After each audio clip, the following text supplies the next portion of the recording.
దివ్యవాణి ఈ పేరుకి సినిమా రంగంలో కానీ రాజకీయ రంగంలో కానీ ప్రత్యేక ఇంట్రడక్షన్ అవసరం లేదు. తన బ్రాండ్ ఏంటి, తనకున్న ఇమేజ్తో ఈ రెండు రంగాల్లో రాణిస్తున్న ప్రముఖ రాజకీయ నాయకురాలు అనొచ్చు, ప్రముఖ సినీ నటి అనొచ్చు మనతో ఉన్నారు. ఇప్పుడున్న రాజకీయ పరిణామాల గురించి, రాజకీయ పరిస్థితుల గురించి, ఎలాంటి మార్పులు చోటు చేసుకుంటున్నాయి, ఏం జరుగుతోంది, ప్రభుత్వాలు మారుతున్నాయి కానీ ప్రజల పరిస్థితి ఏ విధంగా ఉంది, ఈ విషయాలన్నీ కూడా తెలుసుకునే ప్రయత్నం చేద్దాం. ఇక అనుకోని సంఘటనలు, ఊహించని పరిణామాలు రాజకీయాల్లో జరుగుతున్నాయి, అట్లాగే సినీ పరిశ్రమలో కూడా జరుగుతున్నాయి. వీటి పట్ల ఒక్కొక్క అంశాన్ని మాట్లాడించే ప్రయత్నం చేద్దాం. ఇక దివ్యవాణి గారు మన ముందున్నారు. మేడం నమస్తే అండి. చాలా రోజుల తర్వాత వన్ ఇండియాతో మళ్ళీ. ఎస్, అండ్ ముందుగా వన్ ఇండియా తెలుగు ప్రేక్షకులకి అందరికీ కూడా నా హృదయపూర్వక నమస్కారాలు. మేడం చెప్పండి, మనం గతంలో అనేక విషయాలు ఇదే వన్ ఇండియా ప్లాట్ఫామ్ మీద డిస్కస్ చేసుకున్నాం. ఆ తర్వాత కొంచెం గ్యాప్ వచ్చింది. ఇప్పుడు అనేక పరిణామాలు మనం మాట్లాడుకున్న ముందు ఇక్కడ ప్రభుత్వం వేరుంది, ఆంధ్రప్రదేశ్లో ప్రభుత్వం వేరుంది. సో ఇప్పుడు ప్రభుత్వాలు మారిపోయినాయి, ముఖ్యమంత్రులు మారారు, పరిస్థితుల్లో కూడా చాలా మార్పు వచ్చింది. మీరు కాంగ్రెస్ పార్టీలో ఉన్నారు కాబట్టి కాంగ్రెస్ పార్టీలో జరుగుతున్న పరిణామాలు, కాంగ్రెస్ పార్టీ తీసుకొచ్చిన ఒక నూతన కార్యక్రమం గురించి మాట్లాడుకుందాం. అదే హైడ్రా పేరుతో ఏదైతే చెరువు ఎఫ్టీఎల్ ప్రాంతం కానీ, బఫర్ జోన్లను కానీ, ఆ చుట్టుపక్కల ఉన్న నిర్మాణాలని, వాటికి అక్రమ నిర్మాణాలు అంటున్నారు, ఆ నిర్మాణాలను మొత్తం కూల్చేసి ఆ ప్రాంతాలను కాపాడనే లక్ష్యంతో హైడ్రా వచ్చింది. కూల్చివేతలు కూడా మొదలైనవి మనం చూసాం. మనం ఆదివారం రోజున 17 గంటలు నాన్ స్టాప్గా ఈ కూల్చివేతలు మొదలైన తర్వాత 16 విల్లాలు కూల్చారు ఒకే ఒకసారి, 2 అపార్ట్మెంట్ కూల్చారు, ఒక ఆసుపత్రిని కూడా నేలమట్టం చేశారు. ఇక నిరుపేదల నివాసాల గురించి అయితే చెప్పాల్సిన అవసరం లేదు. వాళ్ళందరూ ఏ విధంగా బయటకు వచ్చి ప్రభుత్వం మీద నిందలు మోపుతున్నారో మనకు తెలుసు. దీని పట్ల ఒక భిన్న స్వరాలు అయితే వినిపిస్తున్నాయి. మీరేమంటారు? ముందుగా తెలంగాణ ఈరోజు ప్రత్యేక ఒక రాష్ట్రంగా వచ్చింది అంటే దానికి అమ్మ సోనియమ్మ గారు పెద్ద మనసుతో తెలంగాణ బిడ్డల ఆక్రందనలు, ఆవేదనలు అనేకం విన్నాక రాష్ట్రం డివైడ్ అవ్వటానికి ఆమె చేసిన సంతకం ప్రధాన కారణం. ఆఫ్టర్ దట్ మరి కాంగ్రెస్ పార్టీ యొక్క గుర్తింపుని డామినేట్ చేస్తూ ఇప్పుడున్నటువంటి ప్రతిపక్ష నేతలు ఈ 10 సంవత్సరాలటువంటి స్వార్థపూరితమైనటువంటి పరిపాలన ఏంటో కూడా ప్రజలు అనుభవించారు. వారి అహంకారమైనటువంటి మాటల వలన ఒక పట్టుత్వంతో, ఏకత్వంతో మరి ప్రజలకి నాయకుడికి మధ్యన, ప్రజలకి లోపలున్నటువంటి ప్రజా నాయకులకి మధ్యన ఒక అడ్డుగోడను కట్టేసి ప్రతి ఒక్క దాంట్లో ఎటువంటి అన్యాయం జరిగింది అనేది అందరం కూడా చూసాము కనులారా. దానికి ఇచ్చినటువంటి తీర్పే ఈరోజు కాంగ్రెస్ పార్టీ యొక్క విజయం ఇన్ తెలంగాణ. 100% ఈ హైడ్రా అనేది రేవంత్ రెడ్డి గారు ఇక్కడ గట్స్ ఉన్న నాయకుడు, ఆలోచన ఉన్న నాయకుడు. అండ్ తెలంగాణ రాష్ట్రంలో ఈరోజు వర్షం వచ్చింది అంటే మనం ఇటు పెద్ద పెద్ద సిటీల నుంచి, హైటెక్ సిటీల నుంచి కానీ విల్లాస్ మునిగిపోవటం ఏంటి, చాలామంది సెలబ్రిటీస్ కార్లు కొట్టుకుపోవటం ఏంటి, కొన్ని ఏరియాలు తప్పించి కొన్ని ఏరియాలలో అనేకమైనటువంటి పల్లపు ప్రాంతాలలో ఈ నీటి వలన ప్రతి ఒక్కళ్ళు కూడా ధనికుల నుంచి పేదవారి దగ్గర నుంచి మిడిల్ క్లాస్ వాళ్ళు కూడా పడేటువంటి ప్రతి ఒక్క ప్రాబ్లమ్స్ మన ఛానల్స్ ద్వారానే మనం అనేకమైన చూస్తున్నామండి. సో ఇప్పుడు మళ్ళీ ఒక ముప్పు అనేది రాబోతుంది. సైమల్టేనియస్గా మనకి కాలానుగుణంగా వర్షాకాలం, ఎండాకాలం వీటిని బట్టి కూడా మనకి సో ఇది జరుగుతూ ఉంటాయి. ఏపీలో పరిస్థితి చూసుకుంటే ఈరోజు కృష్ణానది అంత ఉద్రిక్తత రావటం ప్రపంచంలో ఎక్కడ చూడలేదండి. సో మన ఆంధ్ర రాష్ట్ర ప్రజలు ఏ స్టేట్స్లో ఉన్నా కూడా యుఎస్లో అట్లా. సో ముందు చూపుతో మనకి రేవంత్ రెడ్డి గారు తీసుకున్నటువంటి నిర్ణయం అయితే చాలా హర్షించదగినది.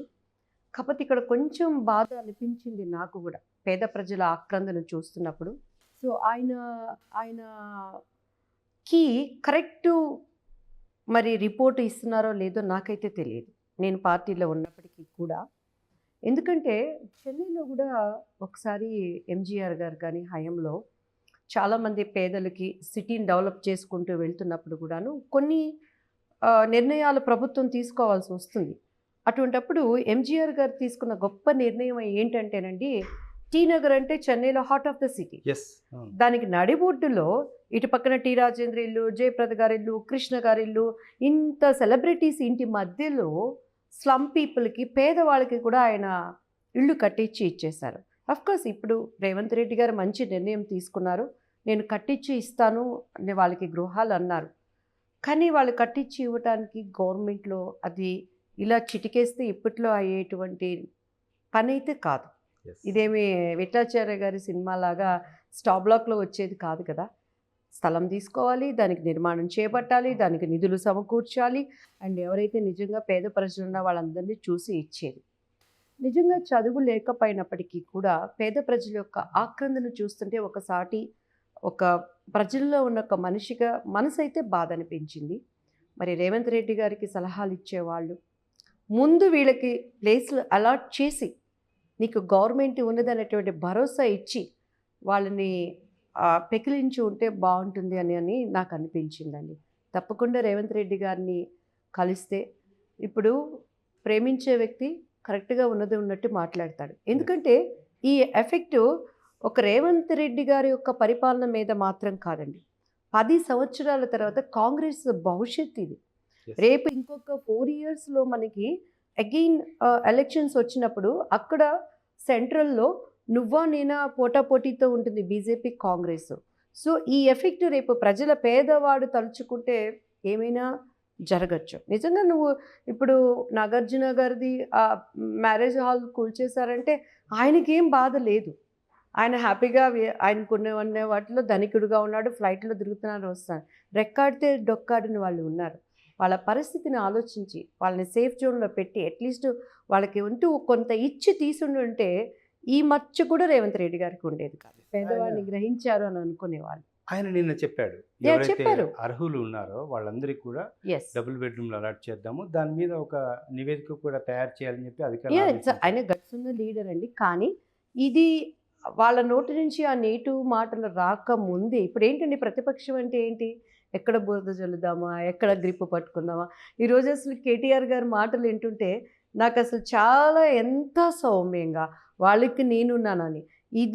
ఈరోజు కేటీఆర్ గారిని ఒక ప్రెస్ రిపోర్ట్స్ చూడాలన్నా ఎంత రుబాబు, కూర్చో నువ్వు మాట్లాడుకో, ఏం బాయ్ మాట్లాడుతున్నావు అనేటువంటి కేర్లెస్ మాటలు, అహంకారం మాటలు చూసి ఈరోజు గవర్నమెంట్ లేపేసరికి వాళ్ళు మాట్లాడుతున్న మాటలని ఆస్కారం మనం ఇవ్వకుండా ఉంటే బాగుండేది. అంటే ఆస్కార్ రేంజ్లో నటిస్తున్నారా, ఆస్కార్ రేంజ్లో దూషిస్తున్నారా? అటువంటి అవకాశం ఇవ్వకుండా ఉండుంటే బాగుండేది అనిపించింది. ఎందుకంటే ఈరోజు మనకి రాహుల్ గాంధీ గారు ప్రధానమంత్రిగా రావాలి అని అంటే ఎందుకు అనేది మనం తీసుకువెళ్లాల్సిన ఇంకా బాధ్యత ఉందండి. ఇటు రెండు తెలుగు రాష్ట్రాలు కానీ, అటు తమిళనాడు కానీ, కర్ణాటక కానీ. సో ఈ యొక్క హైడ్రా కూల్చివేత అనేది ఎంత మంచి నిర్ణయమో రేపు ముందు భావి తరాల వాళ్ళకి అర్థమవుతుంది ఎందుకు ఈయన ఇంత నిర్ణయం తీసుకున్నారు ఇంత గట్టిగా అని. సో దానికి ఇప్పుడు ఆయన వెంటనే సవరించుకొని పేదవాళ్ళ నాయకుడిగా ఆయన ఇవ్వటం చాలా సంతోషకరం. కానీ అది ఆచరణలో రావడానికి it will take time. So ముందుగానే వాళ్ళకు ఒక అలాట్మెంట్ ఇచ్చి తీసుంటే ఈ చిన్న మచ్చ కూడా కాంగ్రెస్ పార్టీ మీద ఉండేది కాదు. ఈ ప్రభావం రేపు రాహుల్ గాంధీ గారికి పడకుండా ఉండేది అనేది నా అభిప్రాయం. ఎగ్జాంపుల్ అండి, సలహాలు ఇచ్చేవాళ్ళు అనేక మంది ఉండటం మంచిది. సలహాదారులు ఎందుకు పెట్టుకుంటారు? ప్రభుత్వ సలహాదారు గారిని మన జగన్మోహన్ రెడ్డి గారికి సలహాలు ఇచ్చారు. ఏమైపోయింది? 151 11 అయిపోయింది. 3 రాజధానులు అనే నీ ఆలోచనే తప్పుడు నిర్ణయం. ఆ తర్వాత నీకు ఇచ్చింది మొత్తం రాంగ్ గైడెన్స్. సో ఈ నిర్ణయం మంచిది. ఈ పేదవాళ్ళను కూడా దృష్టిలో పెట్టుకొని మీరు చేస్తుంటే పేదవాళ్ళ దేవుడుగా ఇప్పుడు ఆయన ఇచ్చారు. కానీ ఆ కొంచెం కూడా లేకుండా ఉంటే ఇంకా బాగుండేది అనిపించింది నాకు. మీరు ఇంతకుముందు కేసీఆర్ ప్రస్తావన తీసుకొచ్చారు కాబట్టి ఈ క్వశ్చన్ అడుగుతున్నాను. అసలు తెలంగాణలో మనం ఉన్న ఈ మాదాపూర్ ప్రాంతంలో కూడా బుల్డోజర్ కదిలింది అంటే కేసీఆర్ ద్వారానే. ఆయన ఫస్ట్ ఎన్కన్వెన్షన్కి పంపించింది బుల్డోజరు కేసీఆర్. ఆ తర్వాత ఇదే మాదాపూర్ ప్రాంతంలో అక్రమ నిర్మాణాల పేరుతోని ఒక 10-15 బిల్డింగ్లు కూల్చింది కూడా కేసీఆర్. ఇప్పుడు కేటీఆర్ ఈ హైడ్రాని కానీ, ఈ కూల్చివేతలను కానీ, రేవంత్ రెడ్డి తీసుకున్న నిర్ణయాన్ని కానీ, కాంగ్రెస్ పార్టీ విధానాన్ని కానీ పూర్తి స్థాయిలో విమర్శిస్తున్నారు. ఏం చెప్తారు? కామన్ కదండి. ఇప్పుడు మాట్లాడటానికి ఇష్యూ కావాలి. ఇది రాజకీయంలో ఇది ఇప్పుడు నవ్వే డేస్ ఇది కామన్ అయిపోయింది. మా దాంట్లో ఏం జరిగింది అనేది విమర్శలు చేసుకునేటువంటి రాజకీయ వ్యవస్థ మారిపోయింది. ఇప్పుడు రేవంత్ రెడ్డి గారికి సీఎం పోస్ట్ వచ్చింది. లోపల ఉన్నవాళ్ళు గానీ, బయట ఉన్నవాళ్ళు గానీ, ఆ కుర్చీలోంచి స్థానం ఎలా పడగొట్టాలనే దాని మీదే మాట్లాడేటువంటి మాటలే గానీ, ఆ రోజు వాళ్ళు ఆత్మవిమర్శన చేసుకుంటే, అసలు వాళ్ళ హయాంలో ఎంత పర్మిషన్ ఇచ్చారు, ఎవరైనా సరే కాంగ్రెస్ గవర్నమెంట్‌లో ఇచ్చారు, ఈ గవర్నమెంట్‌లో ఇచ్చారని చెప్పుకున్నారు. తప్పు ఎవరు చేసినా తప్పుదే. కానీ ఇక్కడ బాధపడుతుంది ఎవరు? సామాన్య మానవుడు. ఈరోజు పాపం వాళ్ళు అడుగుతున్నది అదే. మరి ఆ టైంలో ఎలా వాటర్ కనెక్షన్ ఇచ్చారు? ఎలా బిల్లులు కట్టుకుంటున్నారు? లోన్స్ ఎలా ఇచ్చారు? అన్నప్పుడు మరి తప్పు ఒక చోట స్టార్ట్ చేసినప్పుడు కూల్చే విధంగా ఎట్లా ఉందో, ఎవరి దగ్గర తప్పు జరిగిందో మొత్తం తీసుకొచ్చినప్పుడు మన వ్యవస్థ బావుంటుందండి. సో, ఇవన్నీ ఇంకా ప్రతిపక్ష నేతలుగా ఉన్నప్పుడు మాట్లాడటానికి ఏదో ఒకటి కావాలి. వాళ్ళు చేసింది వాళ్ళకి గుర్తుకు రావు ఆ టైంలో. ఇలా చేసే వాటినన్నిటిని పట్టించుకోవాల్సిన అవసరం లేదు. అండ్ రేవంత్ రెడ్డి గారు తీసుకున్న నిర్ణయం చాలా మంచిది. అది పెద్దవాళ్ళైనా ఎవరైనా గట్స్ ఉన్న వ్యక్తిగా ఆయన కమాండింగ్‌ని తను ఉన్నటువంటి దాన్ని చేస్తున్నారు. అండ్ ఈరోజు పేదలకు కూడా నేను ఉన్నాను అని ఆయన నిర్ణయం చాలా హర్షించదగింది, సంతోషం. అదే కూల్చేదానికి ముందు ఆ కొంచెం మచ్చ కూడా లేకుండా చేసుండుంటే ఈ ఎఫెక్ట్ రేపు రాహుల్ గాంధీ గారి మీద కూడా పడకుండా ఉంటుందనేది నా చిన్న అభిప్రాయం. ఇంకొకటి మేడం, ఇంకో 3 మంత్స్ పోతే 1 ఇయర్ పూర్తి చేసుకుంటుంది కాంగ్రెస్ పార్టీ పరిపాలన తెలంగాణలో. Yes sir. కాంగ్రెస్ పార్టీ ఇచ్చిన 6 గ్యారెంటీలు కానీ, రైతు రుణమాఫీ కానీ, ఇవన్నీ విషయంలో కాంగ్రెస్ పార్టీ అనుకున్నది అనుకున్నట్టు చేస్తుందా? ఏమన్నా వెనకబడి ఉందా? ప్రతిపక్షాలు మాత్రం కాంగ్రెస్ పార్టీ ఇక్కడ చేస్తుంది జీరో, కేవలం భ్రమలు కల్పిస్తోంది, ప్రజలని మభ్యపెడుతోంది అనేది బీఆర్ఎస్ పార్టీ ప్రధాన ఆరోపణ.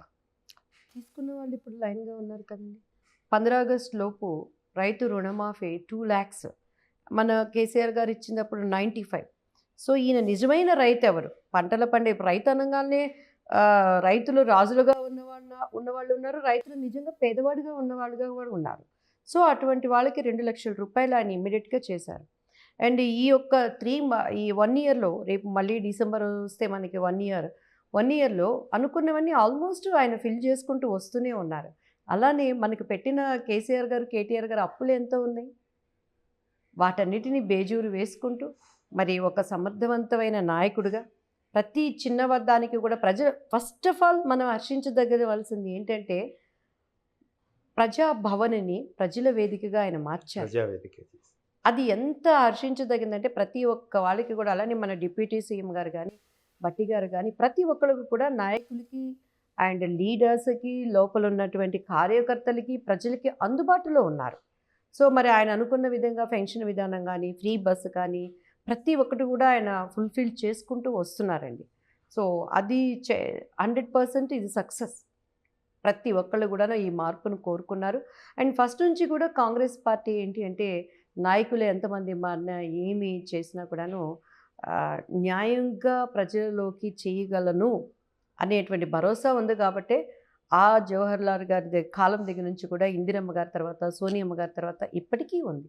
కానీ సరియైన నాయకులు ఇంకా లీడర్షిప్స్ పెరుగుతున్నప్పుడు భావి తరాల వారికి ఒక సెక్యులరిజం అంటే ఏంటి, ప్రతి ఒక్కళ్ళు కూడా చల్లని పరిపాలనలో ఉంటారు, దీనికి చేయటానికి మేము భయపడుతూ ఒక మతానికి, కులానికి, తత్వానికి కాకుండా 100% దాంట్లో ఉన్న లీడర్స్ కూడా మీరే చూసుకోండి. వైఎస్ఆర్ గారు కానీ, ఒకప్పుడు ఇప్పుడు ఉన్నటువంటి ముఖ్యమంత్రులు ప్రతి ఒక్కరు కాంగ్రెస్ నుంచి వచ్చిన వాళ్ళు.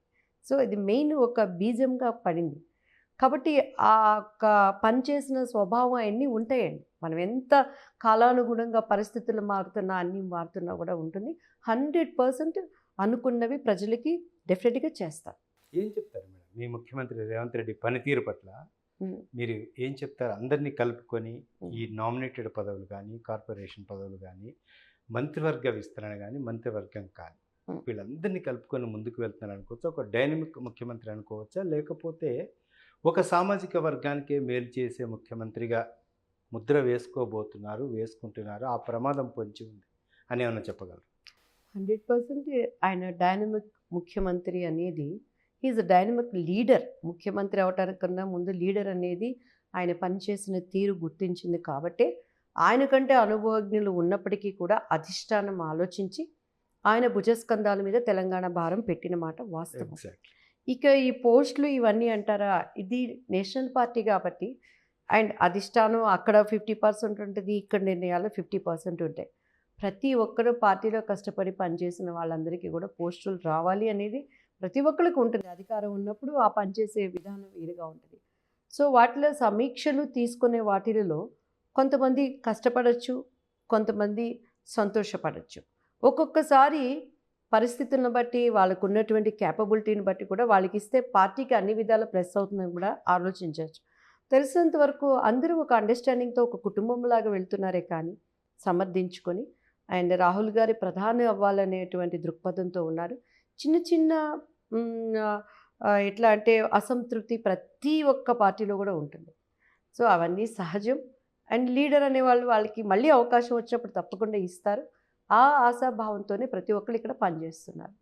ఒక్కసారి తెలంగాణ రాజకీయాల నుంచి బయటకు వస్తే ఆంధ్రప్రదేశ్లో కానీ, 2 తెలుగు రాష్ట్రాల్లో కానీ, దేశవ్యాప్తంగా ఒక చర్చ మొదలైంది. ఒక వివాదాస్పద, ఒక సున్నిత అంశం పట్ల, ఒక కోట్ల మంది భక్తుల మనోభావాల పట్ల, ఒక సున్నిత అంశం పట్ల ప్రస్తుతానికి వాడివేడి చర్చ జరుగుతోంది. అదే అతి పవిత్రమైన తిరుమల తిరుపతి లడ్డు. ఈ లడ్డూలో కల్తీ జరిగింది, ఏయో కొవ్వులు కలిసాయి, ఏదో చేప నూనె కలిసిందని ఒక వార్త అయితే బయటకు వచ్చింది. కేంద్ర స్థాయిలో దీని మీద చర్చ జరుగుతుంది. ఈ విషయం సుప్రీంకోర్టు వరకు వెళ్ళింది. గత ప్రభుత్వంలో నిజంగా ఈ తప్పులు జరిగాయని మీరు భావిస్తున్నారా? ఒకటండి, ఇక్కడ ఏంటంటే అది దేవుడికి ఇచ్చే ప్రసాదం. మామూలుగా మనం టెంపుల్స్ వెళ్ళినప్పుడు తీర్థం ఇస్తారు, ఇలా అనుకుంటాము, ఇలా వెళ్ళిపోతాం. తిరుపతి లడ్డు అంటే అది ఒక ప్రత్యేకమైనది. నేను ఈరోజు నా విశ్వాసం ఎటువైపు ఉన్నా కూడా, మనం చిన్నప్పటి నుంచి కూడా చదువుకున్నాం, భారతదేశము నా మాతృభూమి. Either you are Hindu minority, as a Christ believer, Punjabi, ఇంకా నువ్వు అనదర్ ఏ ఒక్క నీ కులము మతం ఉన్నా కూడా భారతదేశము నా మాతృభూమి. అంటే నాకు ఇది తల్లి, నేను ఇక్కడ పుట్టినప్పుడు ఇది నా తల్లి భూమి. భారతీయులందరూ నా సహోదరులు. So we have to respect each one రిలీజన్ని. మనం వాటిని మర్యాదించుకుంటూ ఉండాలి. ఫస్ట్ ఆఫ్ ఆల్ నేను బిలీవర్గా ఉన్నప్పటికీ కూడా మన హిందూ సహోదరులందరూ కూడా దాని మీద, ప్రసాదం మీద అటువంటిది జరగటం అనే దాన్ని బట్టి నేను చాలా బాధపడుతున్నాను. ఫస్ట్ ఆఫ్ ఆల్ దీన్ని తీవ్రంగా ఖండిస్తున్నాను. ఎందుకంటే లడ్డు అనగానే ప్రతి ఒక్కరికి ఆశ, అది దాదూస్ లడ్డు అవ్వచ్చు, తిరుపతి లడ్డు అవ్వచ్చు. కానీ ఇది దేవునికి పెట్టిన ఒక నైవేద్యం, ప్రసాదంగా ఉన్నది అన్నప్పుడు ప్రతి ఒక్కళ్ళు కూడా ఆ స్మెల్కే దానిని ఇది చేస్తారు. అండ్ ఇటువంటి వివాదాలు రావటం అనేది ఎందుకంటే ఇది భారతదేశమే కాదు, యావత్ ప్రపంచంలో ఎంతోమంది అమెరికన్స్ కానీ, రష్యన్స్ కానీ, ఇది ఒక ప్రధానమైన టెంపుల్, దీనిని మేము దర్శించాలి అని వచ్చి ఆ లడ్డుని తినేవాళ్ళు ఉంటారు. సో వాళ్ళందరికీ కూడా మనోభావాలు దెబ్బతిని మన దేశానికి ఒక అపవిత్రత తెచ్చుకున్నదండి. నేను నా సహోదరుని ప్రేమిస్తూ నేను చెప్పేటువంటి మాట. బట్ నేను ఒకటి అడుగుతానండి, ఈరోజు కాంగ్రెస్ పార్టీలో ఉండి కాంగ్రెస్లో ఒక భావకతను అర్థం చేసుకున్న వ్యక్తిగా నేను అడుగుతున్నాను. ఈరోజు లడ్డు తింటాము, మనకి జీర్ణమైపోతుంది. నెక్స్ట్ మన దైనందినంలో మనం పడతాము, అది ఒక ప్రసాదం తింటే మన మనసుకు తృప్తి. కానీ మణిపూర్ విషయంలో అనేక మంది, అది కులాలు మతాలు తీసి పక్కన పెడదాం, మణిపూర్ విషయంలో అనేక మంది ఆ తెగలు జాతులకి అనేక మంది స్త్రీలు అక్కడ బాధించబడ్డారు, అవమానించబడ్డారు, అత్యాచారం చేయబడ్డారు. ఈరోజు ప్రపంచవ్యాప్తంగా లడ్డు వెళ్తున్నప్పుడు ఇదే పవన్ కళ్యాణ్ గారు ఆ రోజు ఎందుకు స్పందించలేదు? మనం ఒక కల్తీ లడ్డుకి ఇంత ఉద్యమం తెచ్చి ఇష్టానికి మాట్లాడుతున్నారు, ఇష్టానికి వాళ్ళు రాజకీయ వ్యవస్థగా మలుచుకుంటున్నారు, డిబేట్లు పెడుతున్నారు, చేస్తున్నారు. కానీ ఒక మనిషి ప్రాణానికి విలువ లేదా అండి? నాకెందుకో 100% వాళ్ళ భావాలు దెబ్బతిన్నాయి. అది ఒక పవిత్రమైన ప్లేసు అండ్ దానిని ఎంతో పూజతో అది జరగటం చాలా తప్పు. అది ఎవరి గవర్నమెంట్లో జరిగింది, అటు వాళ్ళు ఇటు వాళ్ళు నిందలు వేసుకుంటున్నారు. కానీ ఇదే బీజేపీ కానీ, ఇదే పవన్ కళ్యాణ్ గారు కానీ, ఇప్పుడు వేస్తున్న వాళ్ళు కానీ, ఆ రోజు ఒక మనిషికి మణిపూర్లో జరిగినటువంటి ఒక కుటుంబాలు ఒక స్త్రీని వివస్తం చేసి మాట్లాడినప్పుడు ఎందుకు దానిని దాచిపెట్టారు? దీనికన్నా అది గొప్ప వివాదం కదా. అదే రోజు పవన్ కళ్యాణ్ గారు కూడా స్పందించి దాని మీద మాట్లాడారంటే లీడర్ అనేవాడు ఇలా ఉండాలి అని మేము కూడా ఆయనకున్న మేము ఎదుగుతూ ఉన్న వాళ్ళం కాబట్టి స్ఫూర్తిగా తీసుకునేవాళ్ళం. ఏమైనప్పటికీ కూడా తినేటువంటి అటువంటి లడ్డూల విషయంలో కల్తీలు జరగటం అనేది భారతదేశానికి ఒక మాయని మచ్చ.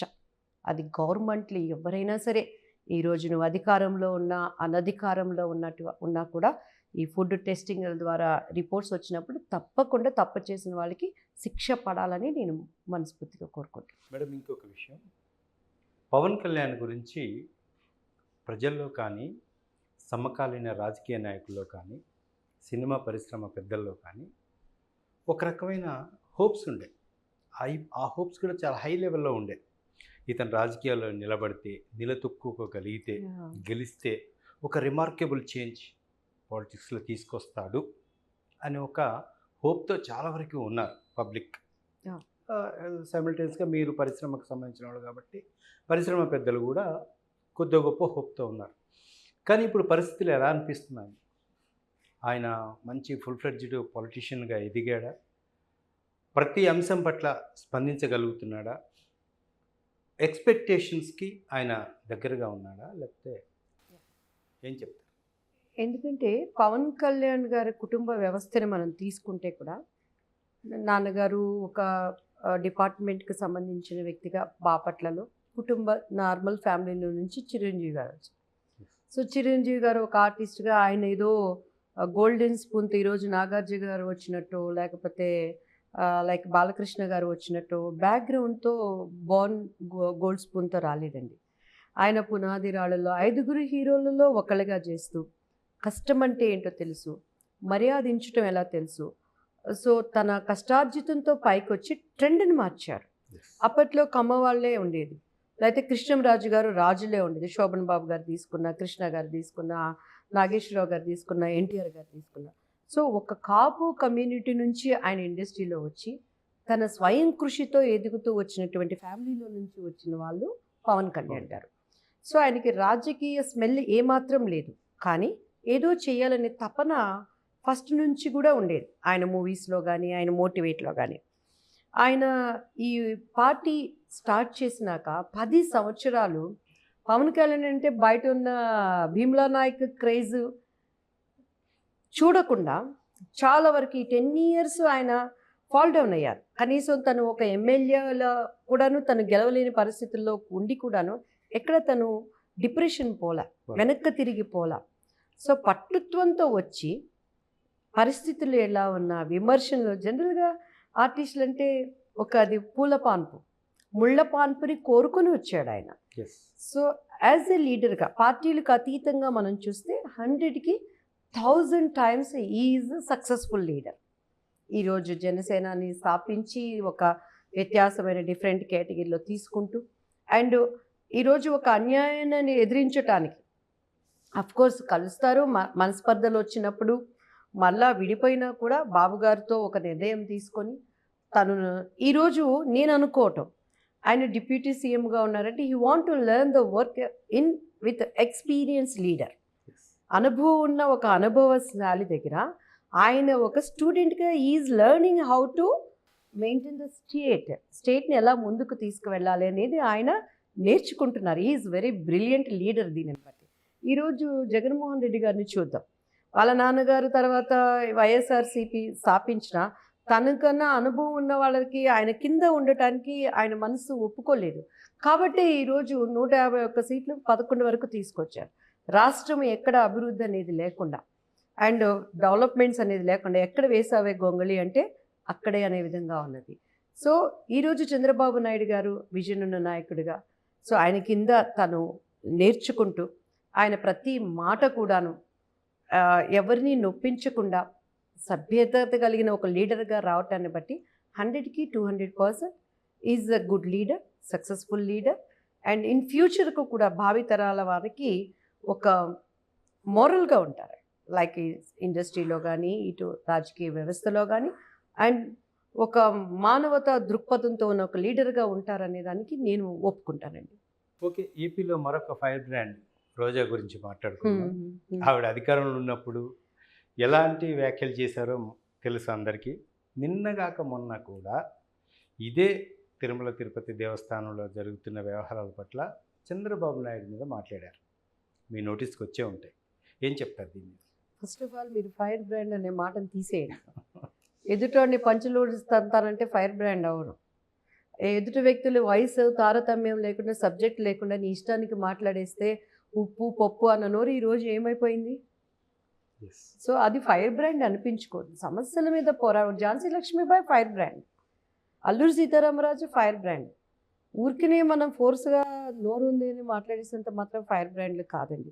ఈవెన్ దో నన్ను అనొచ్చు, మీరు ఆ రోజు ఎలా మాట్లాడారంటే మేము అన్యాయాన్ని మేము అక్కడ పడ్డాము, నేను ఏ తప్పు చేయకుండా నేను అమరావతి ఉద్యమంలో లేనురా బాబు అన్నా కూడాను నన్ను ఎంత హార్డ్గా హ్యాండిల్ చేశారో దానిని బట్టికి స్పందనకి ప్రతిస్పందన అనే విధంగా మేము మాట్లాడేవే. కానీ ఏ రోజు మా ప్రెస్ మీట్స్ లిమిట్ దాటి మనం ఎంతున్న ఆడవాళ్ళం, మన నోటి నుంచి వచ్చేది ఈరోజు సోషల్ మీడియా ద్వారా చరిత్రలో నిలిచిపోయేటువంటి. So first of all fire brand అనే ట్యాగ్ తీసేయండి, బూతు అనే ట్యాగ్ పెట్టండి. యా, అది అందరికీ తెలిసిందే. సో ఆ ట్యాగ్ పెట్టండి ఆమెకు సరి కదా. రెండోది, నేను అంటే ఇప్పుడు వాళ్ళ గవర్నమెంట్ నేను అక్కడ లేను కాబట్టి పెద్దగా వినలేదు. కానీ బాబు గారు అంటే ఫస్ట్ నుంచి కూడా ఎక్కడ ఉన్నదో ఆ కక్షపూరితమైన స్వభావం ఉంటుంది, కానీ న్యాయమైన మాటలు లేవు అక్కడ. ఎందుకంటే నేను కూడా అప్పుడు ఒక 3 years టీడీపీలో వర్క్ చేశాను. అసలు అప్పుడు ఒకవేళ లడ్డూరి ప్రాబ్లం వాళ్ళది ఉన్నా చెప్తే దాని మీద కూడా ఎస్సీ ఎస్టీ అట్రాసిటీ కేసు పెట్టేవాళ్ళేమో తెలియదు కదా.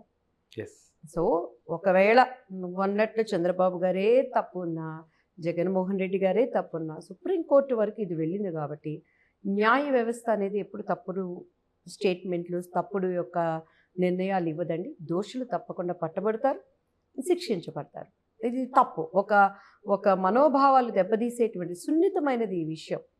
సో ఇది అలా మాట్లాడటం తప్పించుకునే విధానమే కానీ ఇంకా అంతకన్నా దానికి మనం మాట్లాడటం కూడా టైం వేస్ట్ ఆమె మాటలకు. టీడీపీలో నేనున్నాను, చంద్రబాబు గారితో పనిచేశాను, లోకేష్ బాబుతో పనిచేశాను మీరు అన్నారు కాబట్టి అడుగుతున్నాను. మీరు టీడీపీ నుంచి బయటికి ఎందుకు వచ్చారు? బయటకు వచ్చే ముందు మీరు ఇచ్చిన స్టేట్మెంట్ ఒకసారి రిపీట్ చేస్తారా? అసలు ఏం జరిగింది ఆ రోజు? టీడీపీలో ఇప్పటికీ కూడా టీడీపీ గవర్నమెంట్ వచ్చినాక దగ్గర నాకు ఒక 100 మంది ఫోన్ చేసి ఉంటారండి. మొన్న అనుకోకుండా నా పర్సనల్ వర్క్ మీద నేను ఏపీకి వెళ్ళినప్పుడు ఇప్పటికీ కూడా మీరు బాబు గారిని లోకేష్ని ఎక్కడ ఒక మాట అనలేదమ్మా, లోపల జరుగుతున్నవి ఉన్నది ఉన్నట్టు చెప్పాను నేను. యథార్థవాది లోక విరోధి అంటారు, ఇక్కడ యథార్థవాది పార్టీకి నేను ఏదో చేశాను అన్నట్టు చెప్పారు. కానీ దాని తర్వాత చాలామంది బాగుపడ్డారండి. అండ్ స్టిల్ ఆయన ఎక్కడున్నా కూడా ఒక విజన్ ఉన్న నాయకుడు.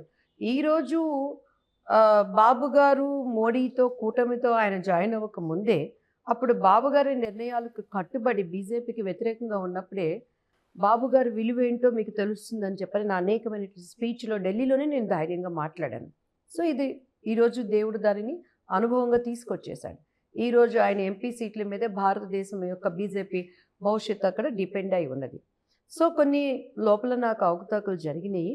అండ్ ఇప్పటికీ కూడా ఏంటంటే చాలామంది అపోహలో ఉన్నారు, నేనేదో నీ బతుకు చెడ అనేది వైఎస్ఆర్సీపీ వాళ్ళు దాన్ని తలా తోక కట్ చేసేసి బాబు గారికి అండ్ మన పవన్ కళ్యాణ్ గారికి ట్రోల్స్ చేస్తూ ఉన్నారు. కానీ అది యాక్చువల్గా నేను మాట్లాడింది జర్నలిస్ట్ సాయి అనే వ్యక్తిని. నాకు ఆయన మీద ఏమి పర్సనల్ గ్రెడ్జ్ ఏం నాకు లేదండి. జర్నలిస్ట్ అనేవాళ్ళు నిజ నిజాలు తెలుసుకొని మాట్లాడాలి. మీరు ప్యాకేజీకి వెళ్ళిపోయి మీరు ఆయన జర్నలిస్ట్ సాయి నా గురించి మాట్లాడినవన్నీ తీసుకోండి. అసలు నేను ఎవరో ఆయనకి తెలియదు, లోపల నేను పడుతున్న ఇబ్బంది ఆయనకి తెలియదు. దాన్ని మాట్లాడినప్పుడు లోపల ఇక్కడ జరుగుతున్న నన్ను కొంతమంది ఉంటారు. ఏ సందర్భంలో మిమ్మల్ని టార్గెట్ చేశాడు సాయి? ఎందుకు చేయాల్సి వచ్చింది? యాక్చువల్లీ నేను పార్టీలో నుంచి బయటికి రాకుండా దివ్యవాణి పార్టీకి రాజీనామా, పార్టీ నుంచి ఆమెని తీసేశారని చెప్పని ఎవరో ట్వీట్ పెట్టారు. అది యాక్చువల్లీ ఫేక్ ట్వీట్ అట, నాకు తెలియదు. నేను చాలా హర్ట్ అయ్యాను. అంతకు ముందు నుంచే ఇప్పుడు మా టాలెంటే ఒక్కొక్కసారి మాకు మైనస్ అవుతుందండి. నేను చాలా ఎలా అంటే breathe in breathe out party అని చెప్పని ఆ రోజు 22 సీట్లు బాబు గారికి వచ్చినప్పుడు ఆయన అసెంబ్లీలో కూర్చుంటే కింద కూర్చునేదాన్ని.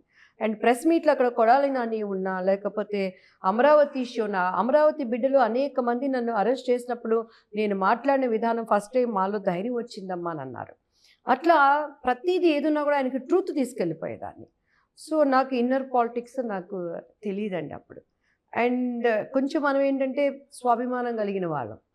ఏంటి ఇలా మనం కష్టపడి చేస్తున్న పెద్ద ఆయనకి రాంగ్‌గా తీసుకువెళ్తున్నారు అనేటువంటి బాధ కరోనా వచ్చినప్పుడు కూడా నేను చాలా హ్మ్, కష్టపడి నేను అక్కడికి వెళ్ళి మాట్లాడాను.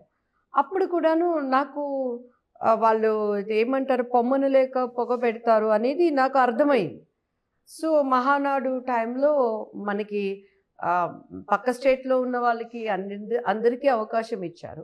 ప్రెస్ వాళ్ళంతా నన్ను అడిగారు.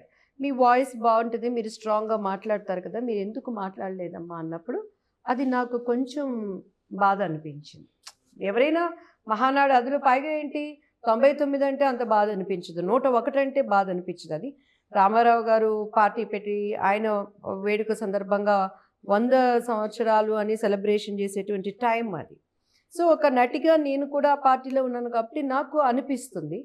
సో, అక్కడేంటంటే మన ఎదుగుదలని చూడలేక కొంతమంది గాని ఇబ్బంది పెట్టారు. కానీ నిన్న కూడా అంటున్నారు. ఎక్కడ నేను బాబు గారిని గాని, లోకేష్ గారిని గాని ఎక్కడ నేనెప్పుడు ఒక్క మాట నేను అనలేదండి. ఇలా ఇబ్బంది పెడుతున్నారు. నిజాయితీగా పనిచేసే వాళ్ళు చేయనివ్వండి అని మనం అడిగాం గానీ, దానిని వైఎస్ఆర్ వాళ్ళు ఆ ట్రోల్స్ ఆ విధంగా చేయటం, ఆ ఎఫెక్ట్‌కి కొంతమంది అపోహలో ఉండటం పడుతుంది. ఈరోజు మన మీడియా విధంగా త్రూ మీడియా కూడా నేను చెప్తున్నానండి. ఎక్కడ నేను అలా ఎప్పుడు అమర్యాదగా మాట్లాడనండి. ఎందుకంటే ఆయన ఆయన నేను ఏ పార్టీలో ఉన్నా కూడాను నా బేసిక్ ఆరంభం ఎక్కడంటే తెలుగుదేశం. తప్పును తప్పుగా ఖండిస్తాం. ఈరోజు పవన్ కళ్యాణ్ గారు ఆ పార్టీలో ఉన్నారు. తిరుపతి లడ్డూలో ఆయన మాట్లాడారు. యాజ్ ఏ నా తోటి సహోదరుల గురించి మాట్లాడితే అప్రిషియేట్. మణిపూర్. మణిపూర్‌లో జరిగినప్పుడు, మణిపూర్‌లో అంత ఇష్యూ జరిగినప్పుడు అక్కడ ఆడవాళ్ళ మానాలు దోచుకొని, సీరాలు తెచ్చుకొని, కులాలు మతాలు తీసి పక్కన పెట్టండి. ఎందుకు వాయిస్ వినిపించలేకపోయారు? నేను ఓపెన్‌గా అడుగుతున్నాను. ఎందుకంటే ఆయన ఇంకా లీడర్‌గా బావుండాలి.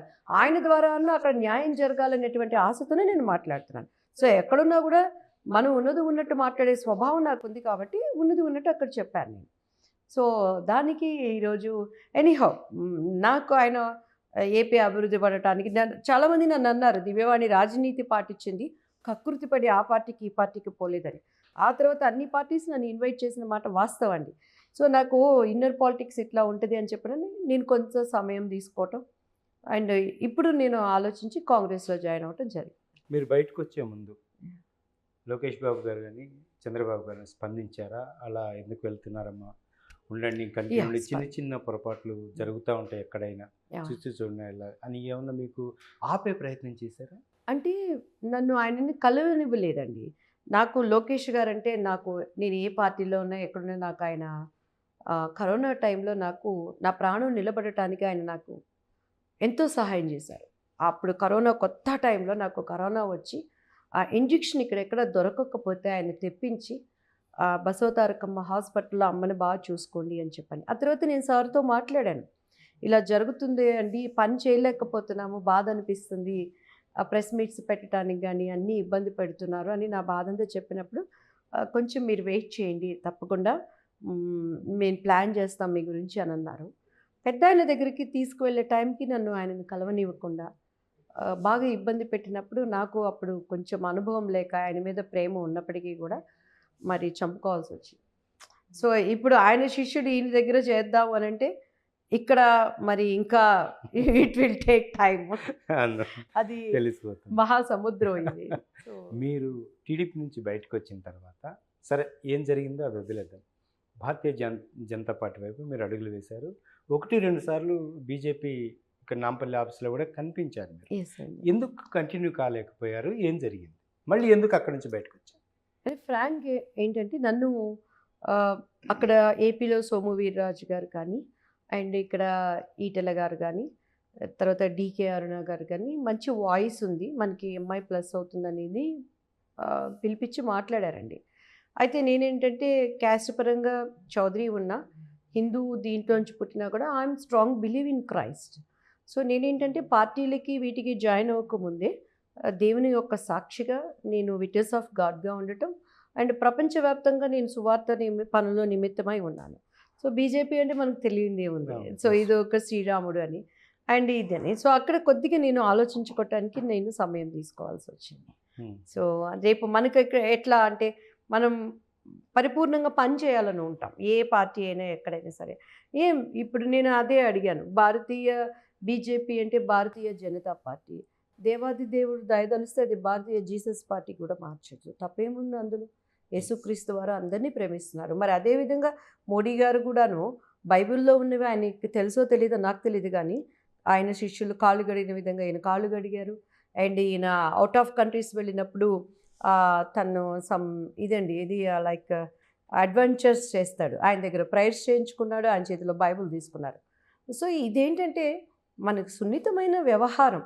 దీనితో పార్టీలు డెవలప్ అవటం, దీంట్లో పార్టీలు సామాన్య ప్రజలని వాళ్ళ అభిమతాలని, మనోభావాలని ఐదర్ హిందూ కానీ, క్రిస్టియన్ కానీ, ముస్లిం కానీ అలా వెళ్ళకుండా ఉంటే ఎవరైనా కోరుకునేది అదే సామాన్య మానవుడు. ఎవరికి ఫ్రీడమ్ ఉన్నది. అలా అని ఒకళ్ళని ఇతరులని నువ్వు బలవంత పెట్టినప్పుడు, కంట్రోల్లో పెట్టి చేసినప్పుడు డెఫినెట్గా ఎవరైనా సరే నువ్వు శిక్షించాల్సినటువంటి అవసరం గవర్నమెంట్కి ఉంది. సో ఆ సమీక్షలో నేను ఆలోచించుకోవటం కానీ కొద్దిగా టైం తీసుకోవాలి. ఏమైనా ఇబ్బంది పడ్డారా? ఎందుకండి?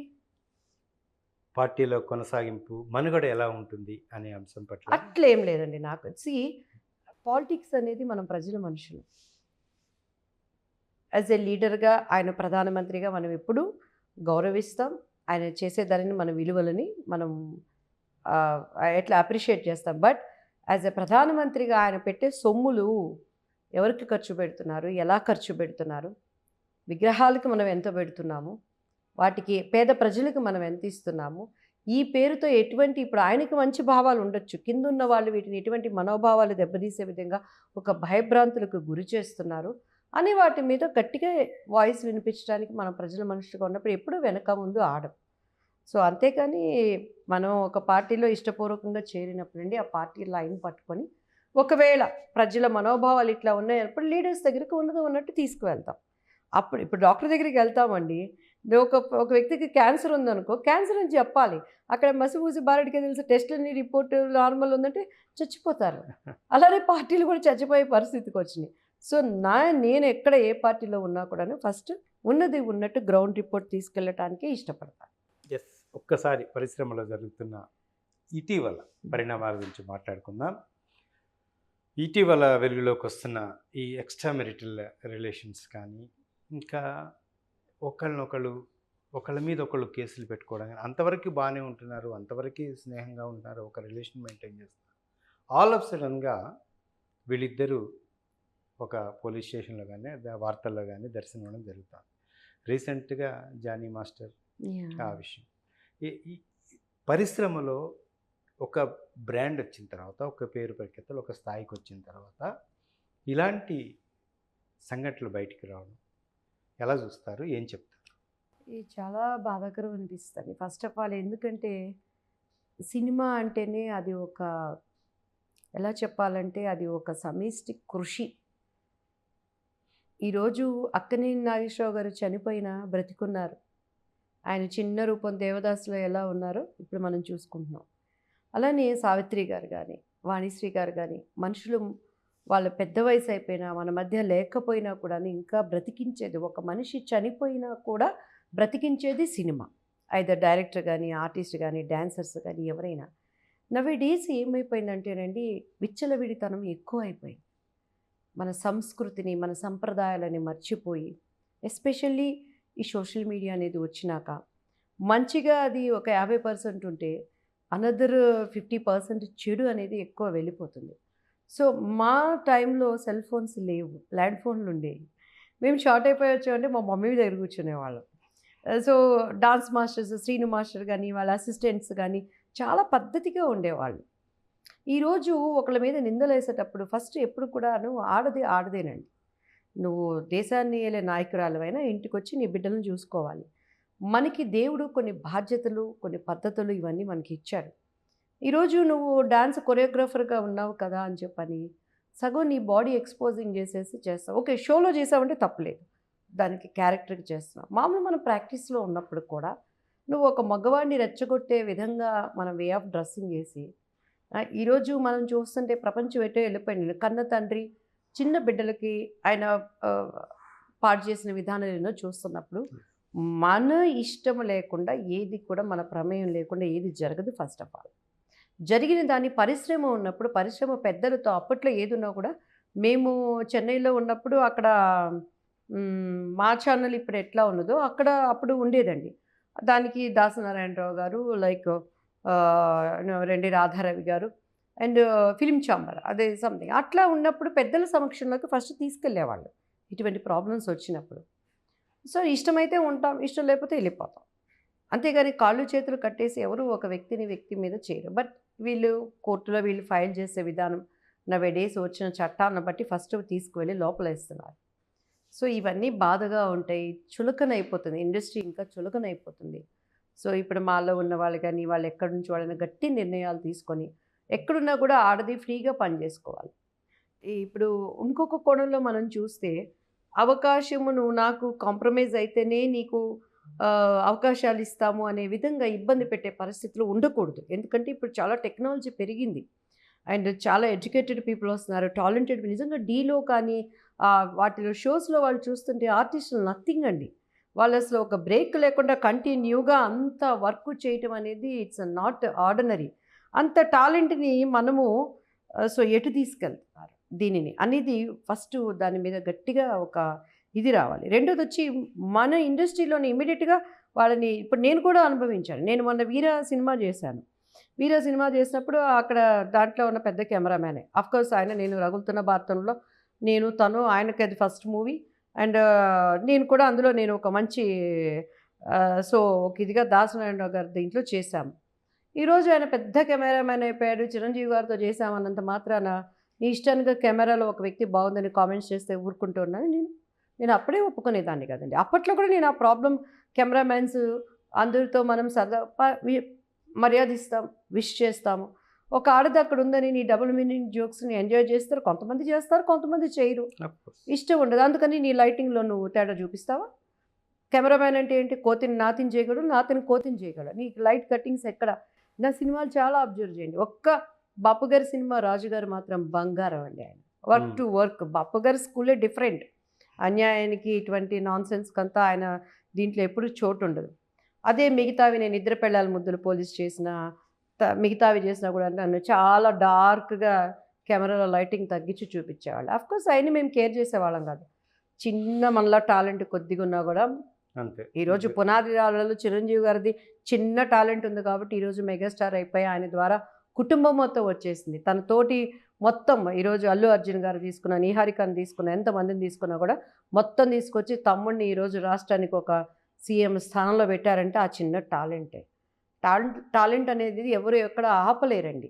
సో దీనిని ఇండస్ట్రీలో నువ్వు పెద్దలతో సంప్రదించి చేయకుండా నిజాలు మనకు తెలియదు, మనం చూడట్లేదు. సో కోర్టులకి ఏం కావాలి? సాక్ష్యాలు, ఆధారాలే కావాలి.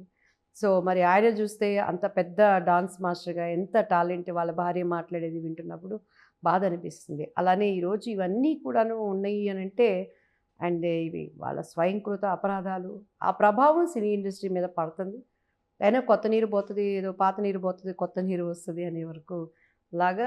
కానీ ఇక్కడ కూడా స్ట్రిక్ట్గా డిసిషన్స్ తీసుకోవాలండి. ఆడదానికి ఎక్కడ అన్యాయం జరిగినా కూడా కంట్రోల్ తీసుకొని కొన్ని పరిధులను కూడా మనం తీసుకురాగలగాలి. దీనిని ఇంకొక మన జనరేషన్కి రేపు హాలీవుడ్ టాలీవుడ్లో అని ఆ బాంబే లెవెల్కి మనం పోకుండా. అలానే డ్రగ్స్ తీసుకోండి. ఇండస్ట్రీలో ఉన్న వాళ్ళు ఎంతమంది లేరండి.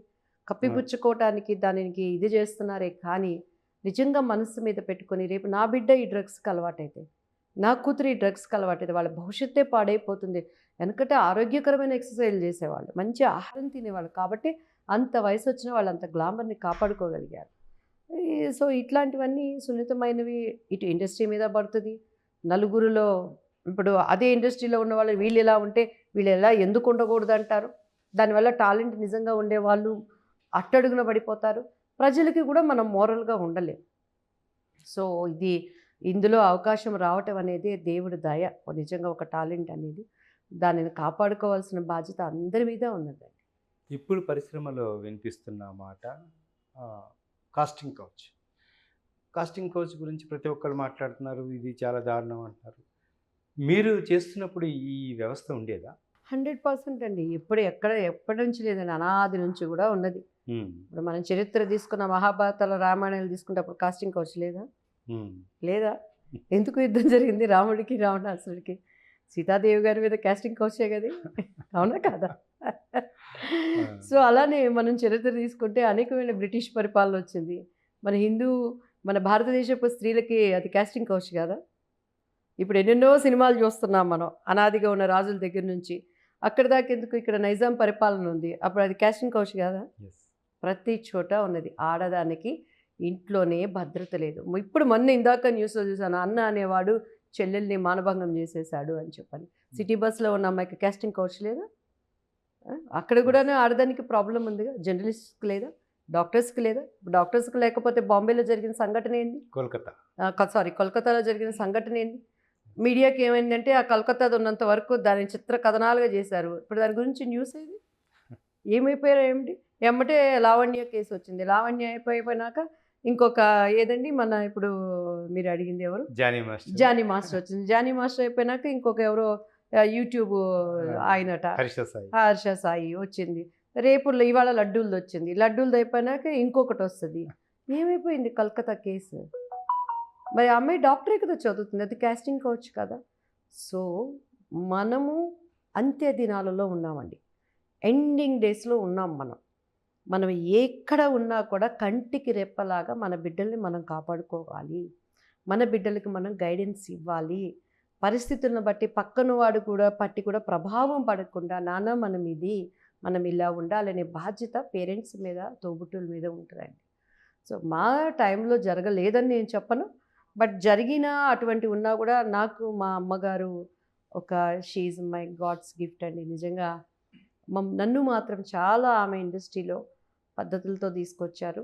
పెద్ద పెద్ద హీరోలతో చేయలేకపోయి ఉండొచ్చు నేను, బట్ ఆ పెళ్లి పుస్తకం అనేదే ఏంటి, గంగి గోవు పాలు గరిటెడైనా చాలా అనే విధంగా మిగతా వాళ్ళు నా తరం వాళ్ళందరూ మంచి సినిమాలంటే ఎత్తుక్కోవాలి.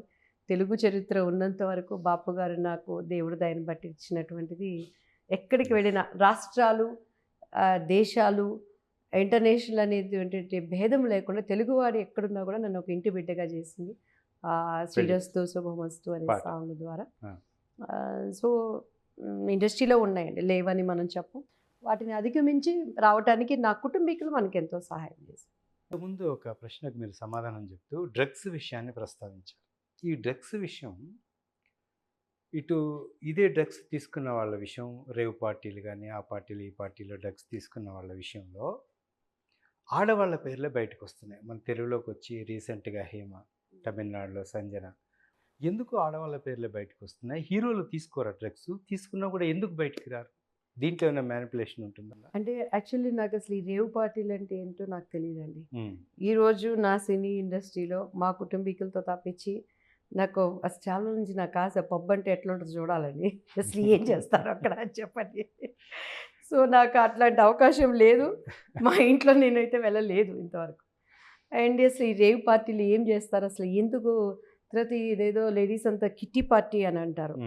అసలు నేను అది ఎట్లా ఉంటుందో కూడా నాకైతే అనుభవం లేదు. ఇంకా కాఫీ టీలే ఎప్పుడన్నా అపురూపం తీసుకోవడానికి అమ్మ వదిలేవాళ్ళు. మమ్మీ పెద్దోళ్ళు అయ్యారు కాబట్టి ఏది అలవాటు లేకపోతే ఎట్లానే కాఫీ టీ అన్న అలవాటు చేసుకున్నాం. కానీ సో మగ ఆడ తేడా అని లేదండి. అక్కడ మగదైనా శరీరమే ప్రాణమే, ఆడవాళ్ళైనా చేసేది. అక్కడ ఇద్దరు ఉంటున్నారు కాబట్టి 100% వాళ్ళతో కూడా ఉంటుంది. ఎందుకంటే మన ఈ మధ్య పెద్ద పెద్ద హీరోస్ కూడాను వచ్చింది మనం చూసాము. వాళ్ళకున్న ఇన్ఫ్లుయెన్స్ని బట్టి డైరెక్టర్స్ కానీ వాళ్ళని తెలిసిన వాళ్ళు కాబట్టి మనం అంటున్నాం. అసలు వాళ్ళు తీసుకొచ్చేవాళ్ళు ఎవరు, సప్లై చేసేవాళ్ళు ఎవరు? డిపార్ట్మెంట్ ప్రతి చోట చెక్ పోస్ట్ ఉంటుంది. ఎలా వాళ్ళు తీసుకురాగలుగుతున్నారు? దీని అన్నిటికీ మూలం ఎవరంటే మళ్ళీ గవర్నమెంట్లే. సో మనకి ఒక ట్యాప్ లీక్ అయ్యి వాటర్ వస్తుందంటే ఈ ట్యాప్కి ఈ బాత్రూంలో లీక్ అవుతుంది, ఈ బాత్రూంలో లీక్ అవుతుంది అనుకోండి. అసలు లీక్ ఎక్కడుంది, నువ్వు అక్కడ స్టాప్ చేస్తే ఇవన్నీ సరే అయిపోతాయి. సో గవర్నమెంట్ తీసుకోవాల్సినటువంటి నిర్ణయం దాన్ని ఖచ్చితంగా ఖండించాలి. అక్కడ సపోర్ట్ లేకుండా ఇక్కడికి రాలేవు కదండి ఏదైనా కూడా.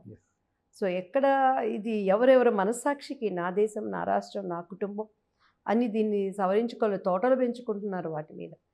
యువత పాడైపోతున్నారు, వాళ్ళ పేరెంట్స్ బాధ. అండ్ ఆ మత్తుల్లో వాళ్ళు చేసేటువంటి వికారమైన పనులు. ఈరోజు కలకత్తా సంఘటన, ఆ బిడ్డని అమ్మాయిని అది చూస్తే పెళ్ళయి కుటుంబ వ్యవస్థలో ఉన్నటువంటి స్త్రీలకు కూడా గుండెల్లో ఒక ఆదృత, భయం వచ్చేటువంటి సంఘటనలు అవి. ఎలా జరుగుతుంది? డ్రగ్స్ వల్లే జరుగుతుంది. సో వీటికి వ్యవస్థ మాట్లాడాలంటే గవర్నమెంట్స్లో చేంజ్ రావాలి, పటిష్టంగా పనిచేయాలంట. సో చాలా విషయాలు డిస్కస్ చేసామండి దివ్యాని గారు. ఒక్కసారి మీ సొంత పార్టీకి వద్దాం. కాంగ్రెస్ పార్టీకి, తెలంగాణ కాంగ్రెస్ పార్టీ, తెలంగాణ కాంగ్రెస్ పార్టీ కానీ, తెలంగాణ ప్రభుత్వం కానీ 5 ఏళ్ళు కాదు, ఇది 10 ఏళ్ల గవర్నమెంట్. 10 ఏళ్ళు ఖచ్చితంగా పనిచేస్తాం అనే ఒక అంశాన్ని ముఖ్యమంత్రి రేవంత్ రెడ్డి ఎక్కడికి వెళ్ళినా ప్రస్తావిస్తున్నారు. ఇట్లాంటి తరుణంలో ఇదే పార్టీలో మీరేమన్నా కీలక పదవిని ఆశిస్తున్నారు? మీ మీ భవిష్యత్ కార్యాచరణ ఏంటి? అంటే నేను కాంగ్రెస్ పార్టీలో జాయిన్ అయిన వెంటనే నాకు స్టార్ క్యాంపెయినర్ అని ఇచ్చారండి. And after that election monitoring committee వేశారు. డెఫినెట్గా మంచి పదవి నేను ఆశిస్తాను. వై బికాస్ పని చేశాను కాబట్టి. అండ్ నాకు ఒక డిజిగ్నేషన్ ఉంటే ఇంకా నేను వర్క్ చేయగలను. బోత్ స్టేట్స్లో కానీ, అటు తెలంగాణలో కానీ, టీపీలో కానీ చేయగలను. అండ్ ఇక్కడ నాకేంటంటే చంద్రబాబు నాయుడు గారికి శిష్యరికం చేసిన వ్యక్తి. So he know how to way of తీసుకువెళ్ళే విధానం నాకు రేవంత్ రెడ్డి గారి దగ్గర చూస్తున్నాను నేను. అండ్ పదవి ఉన్నా పని చేస్తాము, పదవులు లేకపోయినా పని చేస్తాం. పదవి ఉందనుకోండి, ఇంకా మనం తీసుకువెళ్ళే విధానంలో ఇంకా చురుకుగా ముందుకు వెళ్ళగలం. డెఫినెట్గా ఐ హోప్ కాంగ్రెస్లో ఇక్కడ మంచిగా లేడీస్కి రిజర్వేషన్ ఉంది. అండ్ నా వంతుగా అయితే నాకున్నటువంటి అన్ని ఎఫెక్ట్స్ ఇందులో పెట్టడానికి రాహుల్ గాంధీ గారు ప్రధానమంత్రి ఎందుకు వెళ్ళాలనేది ఇంకా ప్రజల్లోకి బలంగా వెళ్ళడం లేదు ఇక్కడ.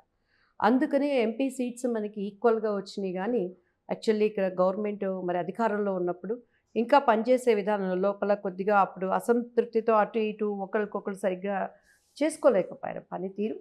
సో అండ్ రేవంత్ రెడ్డి గారు కానీ, బట్టి గారు కానీ, ఉత్తమ్ గారు కానీ అండ్ అందరూ ఒక టీం వర్క్గా దీన్ని తీసుకువెళ్తున్నారు. డెఫినెట్గా ముందున్న ప్రణాళికలు ఇంకా మళ్ళీ మనకి లోకల్ యూత్ ప్రెసిడెంట్స్ వీళ్ళ లీడర్స్ ఎలక్షన్స్లో కానీ నా వంతు కృషి నాకు అప్పచెందిన దాన్ని బట్టి మీకు అందరికీ తెలుసు, శక్తి వంచన లేకుండా నేను ఎప్పుడు పనిచేస్తాను ఏ పార్టీలో ఉన్నా.